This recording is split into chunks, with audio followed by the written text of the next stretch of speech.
For oral answer, and the first question stands in the name of Todd McClay. Thank you, Mr. Speaker. To the Minister of Finance, what reports has he received on progress in building a faster growing economy? The Honourable Stephen Joyce. Mr. Speaker, on behalf of the Minister of Finance, last week the Treasury issued its monthly economic indicators for July, which showed the domestic economy remains in relatively good shape compared to most other developed countries. New Zealand posted better than expected 1.1% GDP growth in the March quarter, taking annual growth to 2.4% compared to March 2011.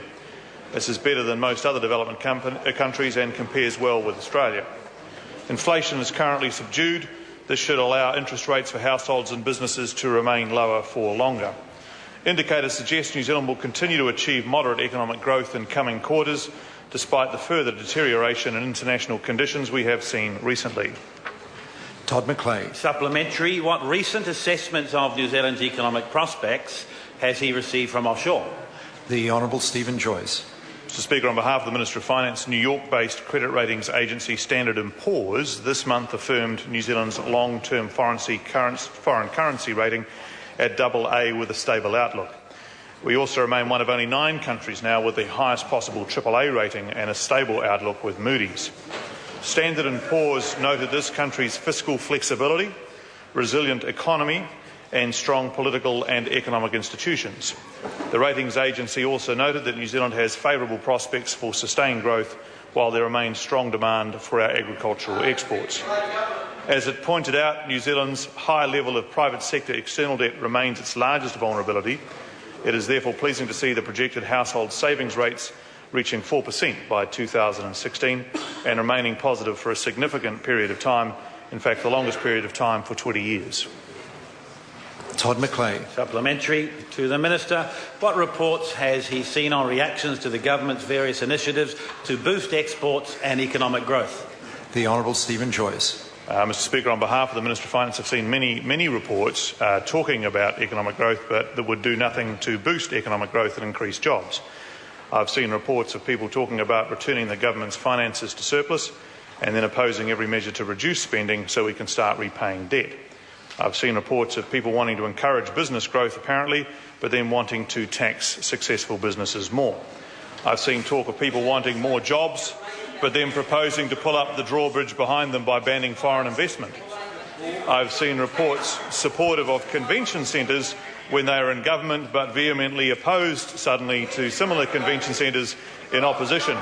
And I've seen reports condemning resource extraction in New Zealand, but then bemoaning people leaving for jobs in the Australian mining sector. It is fair to say those people are playing politics rather than having the best interests of New Zealand at heart. Point of order, the Honourable David Parker. I thought questions were meant to be terse and to the point, sir, and that was just about 5-minute bell ready to ring. The member makes a reasonable point. Order. Answers should not be longer than necessary, and I fear that one did go on longer than necessary, and I blame myself for allowing that to happen. I should be more vigilant. The Honourable David Parker. Thank you, Mr. Speaker. Does the Minister think that the 50,000 New Zealanders a year who are leaving are going because they believe he's making progress in building a faster growing economy, or perhaps they're going because they see jobs being displaced by people on work permits working for less than the minimum wage, or is it because they see jobs being lost in the manufacturing sector that's contracting? The Honourable Stephen Joyce. Well, on behalf of the Minister of Finance, Mr. Speaker, it's not the latter, because the jobs in the manufacturing sector have been growing over the last 2 years, so we can rule that out. I think if you look at it, what we can reasonably assume is that those that are going to jobs in Western Australia are going there primarily either to work in the mining and resources sector or in sectors that service those sectors.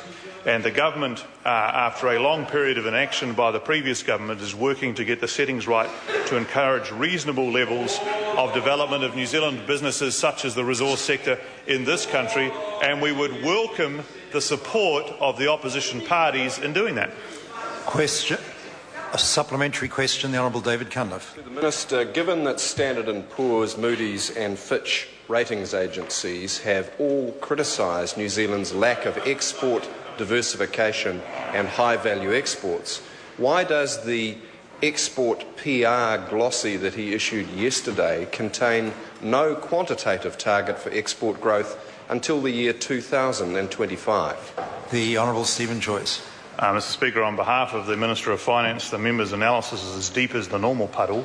The point of the reality of the progress report... Point of order, the Honourable David Cunliffe. Mr Speaker, you will well remember yesterday drawing the Minister's attention to similar intemperance in his answer to my question yesterday. Order.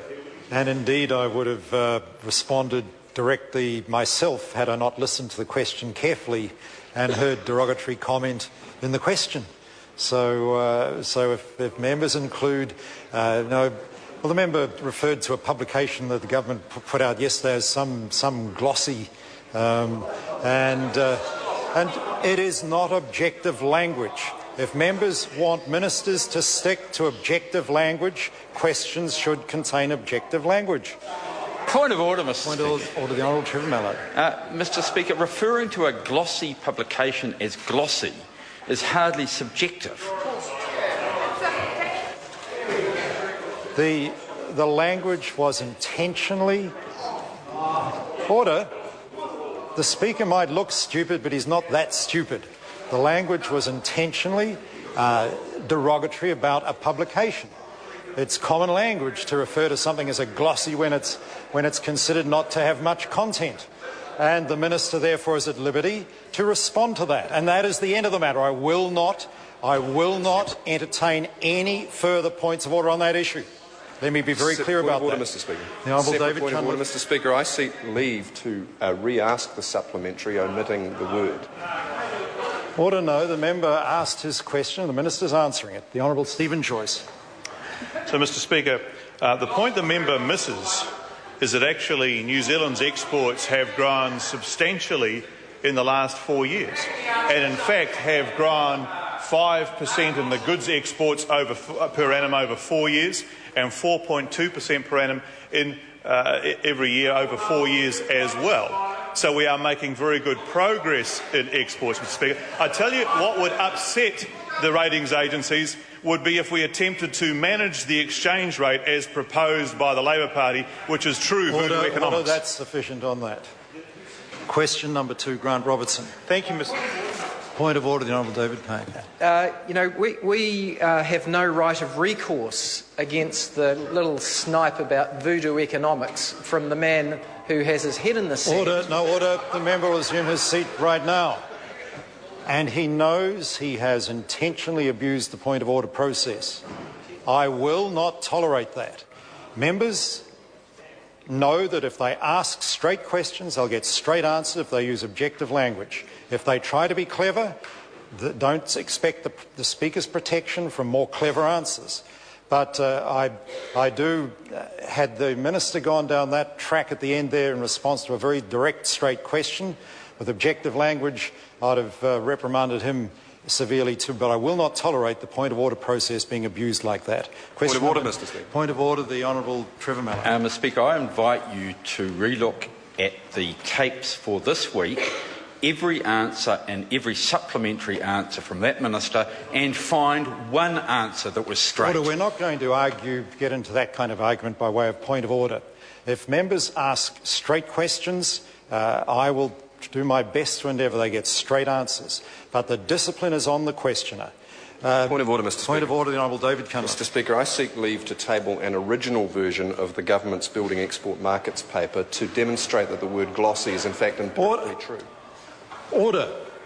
Now, members will very shortly be leaving this House if they carry on this way. I do not care whether members have questions on the order paper or not. I will not see the point of order process abused like this.